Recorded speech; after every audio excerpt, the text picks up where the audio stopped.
Assalamualaikum warahmatullahi wabarakatuh. Innal hamdalillah nahmaduhu wa nasta'inuhu wa nastaghfiruh nastahdihi wa na'udzu billahi min syururi anfusina wa min sayyiati a'malina may yahdihillahu fala mudhillalah wa may yudlil fala hadiyalah. Asyhadu an la ilaha illallah wahdahu la syarikalah wa asyhadu anna Muhammadan abduhu wa rasuluhu la nabiyya ba'dah. Allahumma salli wa sallim wa barik ala hadzal nabiyil karim habibina wa syafi'ina Muhammadin wa ala alihi wa ashabi ajmain. Amma ba'du. Sahabat IKADI rahimakumullah, alhamdulillah pada hari ini kita masih bertemu dengan Ramadan 1446 Hijriah. Mudah-mudahan Allah Subhanahu wa taala senantiasa memberikan keberkahan, keselamatan pada kita semua. Amin amin ya rabbal alamin. Sahabat IKADI rahimakumullah, Allah Subhanahu wa taala berfirman dalam sebuah ayat Al-Qur'an yang ini menyelipkan satu ayat Al-Qur'an dalam capaian rangkaian ibadah Ramadan. A'udzubillahi minasyaitonir rajim. Bismillahirrahmanirrahim. Ahilla lakum lailatas siyamir rafathu ila nisaikum hunna libasul lakum wa antum libasul lahun. Al-ayah. Kemudian Allah Subhanahu wa taala berfirman dalam ayat lain, A'udzubillahi minasyaitonir rajim. Innallaha astafa Adama wa Nuha wa ala Ibrahim wa ala Imran 'alal alamin. Shadaqallahul azim. Sahabat IKADI rahimakumullah, ayat tadi yang saya bacakan adalah sebuah penggalan surat yang masuk dalam kategori cakupan ibadah Ramadan. Allah berfirman bahwa dihalalkan bagi kalian untuk mendatangi istri kalian pada malam hari Ramadan. Hunna libasul lakum wa antum libasul lahun. Karena mereka adalah pakaian buat kalian dan kalian adalah pakaian buat mereka. Agak menarik, sahabat IKADI sekalian, bahwa Allah Subhanahu wa taala menyelipkan sebuah ayat tentang keluarga, tentang istri kita di tengah-tengah ayat-ayat ibadah Ramadan. Tentu Allah Subhanahu wa taala memberikan maksud tertentu pada ayat ini.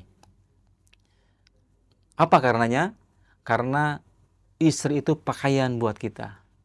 Pakaian, kalau kita perhatikan, adalah sebuah alat vital untuk pertama menutup aurat kita, kedua memberikan perhiasan kepada kita, dan yang ketiga adalah memberikan kebanggaan kepada kita. Kalau kita kaji, sahabat IKADI rahimakumullah, saya sampaikan tadi ayat berikutnya di Ali Imran. Allah berfirman, sesungguhnya Allah telah memilih Nabi Nuh, Nabi Adam, dan keluarga Ibrahim, serta keluarga Imran di atas alam semesta. Saya melihat ada dua hal yang menarik dalam ayat ini, berkaitan dengan tarbiyah Ramadan kita. Pertama, sesungguhnya Allah telah memilih 4 nama, Nabi Nuh, Nabi Adam, keluarga Ibrahim, dan keluarga Imran. 3 nama di dalam ayat ini adalah nama seorang nabi dan rasul. Sementara 1 orang adalah nama seorang biasa seperti kita. Itu yang pertama yang menarik. Yang kedua, kita perhatikan bahwa 2 nama di ayat ini di awal disebut dengan hanya namanya saja. Innallaha astafa Adama wa Nuha. Allah milih Adam dan Nabi Nuh. Wa ala Ibrahim wa ala Imran, dan keluarga Ibrahim dan keluarga Imran. Mengapa hanya 2 orang disebut sebagai nama dan 2 orang sebagai sebuah keluarga?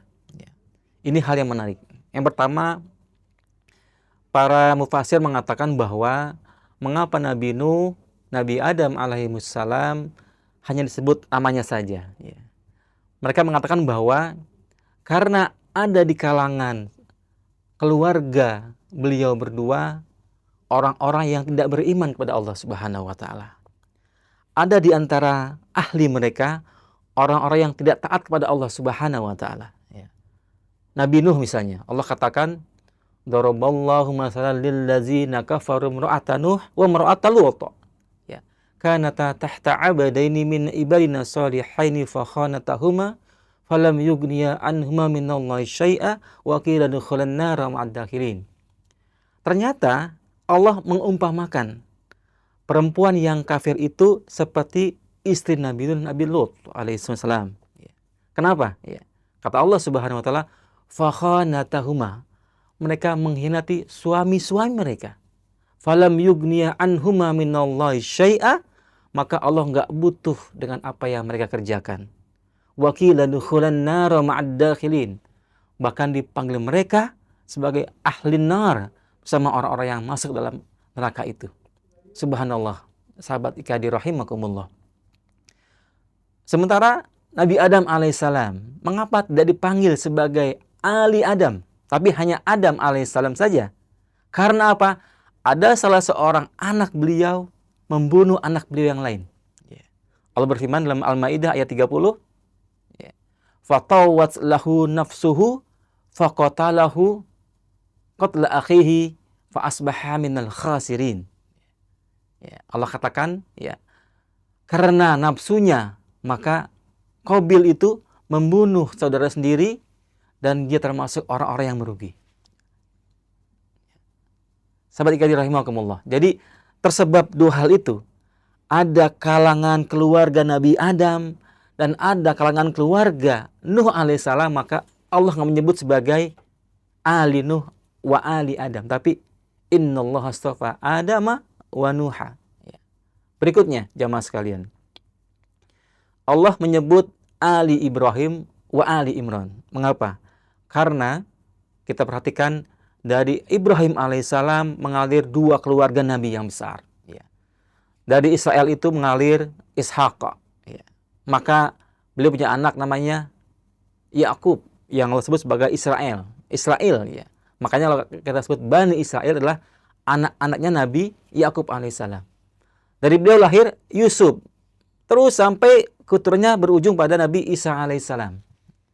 Dan dari Nabi Ibrahim itu lahir Nabi Ismail alaihissalam, berujung pada Nabi Muhammad sallallahu alaihi wasallam. Jadi Allah benar mengatakan ketika sesungguhnya Allah memilih Nabi Ibrahim keluarganya menjadi orang-orang yang beriman kepada Allah Subhanahu wa taala. Yang kedua, Ali Imran. Beliau bukan nabi, tapi Allah katakan sebagai seorang yang punya prestasi seperti para nabi. Karena apa? Beliau punya anak bernama Maryam, Maryam punya paman bernama Zakaria alaihissalam, Zakaria punya anak bernama Yahya alaihissalam, dan Maryam punya anak bernama Isa alaihissalam. Bayangkan, seorang manusia biasa tidak punya predikat nabi, tapi beliau punya keluarga para nabi. Isa alaihissalam, Zakaria alaihissalam, Yahya alaihissalam.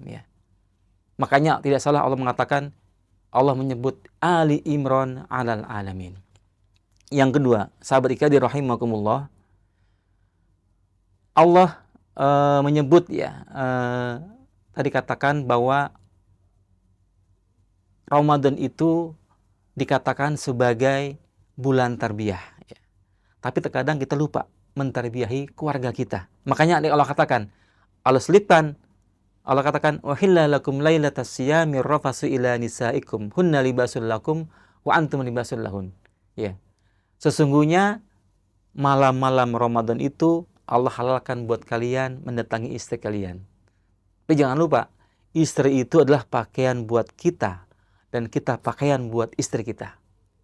Oleh karenanya, tarbiyah Ramadan yang baik itu adalah menghasilkan prestasi kita sebagai seorang suami dan mengajak seorang istri dan anaknya berprestasi sama seperti kita. Makanya Allah katakan, hunna libasun lakum wa antum libasun lahun. Terakhir, sahabat ikhwan rahimakumullah, ada satu ayat Al-Quran yang ada dalam Quran surat Tur ayat 21. Allah katakan, a'udzubillahi minasyaitonirrajim, wallazina amanu wattaba'athum dzurriyyatuhum biimanin alhaqna bihim dzurriyyatahum wama alatnahum min amalihim min syai'. Allah katakan, dan orang-orang yang beriman maka kami perturutkan, kami turutkan dengan mereka itu keluarganya di surga. Wa ma alatnahum min amalihim min syai', dan tidaklah kami kurangi amal-amal setiap orang. Kullum ri'im bima kasaba rahin. Karena apa? Sesungguhnya orang itu terikat pada amal-amal perbuatannya. Kalau kita sering mendengarkan ceramah atau hadis Nabi mengatakan bahwa seorang anak itu ya ketika berdoa maka dia akan mengangkat derajat orang tua di akhirat nanti. Betul seperti itu ya. Ya. Tapi ini Allah katakan lain. Ada seorang orang tua, seorang ayah, ibu bisa mengangkat derajat anak-anaknya. Wallazina amanu wattaba'ut dzurriyyatuhum wama alatnahum min amalihim min syai'. Jadi Allah katakan ibu-ibu yang beriman, ayah yang beriman, sesungguhnya dia punya peluang seperti seorang anak soleh yang mendoakan orang tuanya sehingga bisa menjadi orang tua yang terangkat oleh Allah Subhanahu wa taala di surga nanti. Jadi sahabat ikhwani rahimakumullah, mari pada bulan ini Ramadan kita ajak anak-anak kita untuk saum ya, dengan baik ya. Kalaulah kita masih punya anak kecil, kita berikan iming-iming, tidak mengapa ya. Karena para sahabat saya seperti itu ya. Beliau mengatakan bahwa saum untuk anak-anak adalah ujian, adalah latihan, maka berikanlah mereka permainan, iming-iming dan sebagainya. Kalau perlu misalnya kita jadikan perlombaan di keluarga kita, umi, abi, ayah, bunda, siapa yang paling banyak khatam Quran pada Ramadan kali ini akan ayah berikan penghargaan, akan ayah berikan hadiah, ya. Tidak mengapa, ya. Jadi sepanjang kita mengajak anak kita, istri kita bermustabaq, ya, berkompetisi dalam kebaikan, Allah sangat suka. Ya. Karenanya maka mari kita buktikan bahwa hari ini, ya, Ramadan ini, ya, adalah bulan untuk mentarbiyah Ramadan keluarga kita. Ya. Saya sering mengatakan bahwa bulan ini Ramadan adalah bulannya sprint, ya, bukan maraton. Ya. Jadi kalau kita semua ingin baca Quran, baca sebanyak-banyaknya. Ya. Ingin menghafal Quran, hafalah sebanyak-banyaknya. Baca hadis, hafalah sebanyak-banyaknya. Karena apa? Karena hakikat puasa itu, Ramadan itu adalah bulan yang sangat keberkahan, sangat luar biasa. Ya. Pahala ibadah sunnah menjadi ibadah wajib menjadi ibadah 7 kali wajib, 10 kali wajib. Ya. Sangat sayang. Ya. Seandainya ada di antara kita, keluarga kita itu tidak menyertakan, tidak memperbaiki kualitas ibadah bulan puasa untuk seluruh keluarga kita.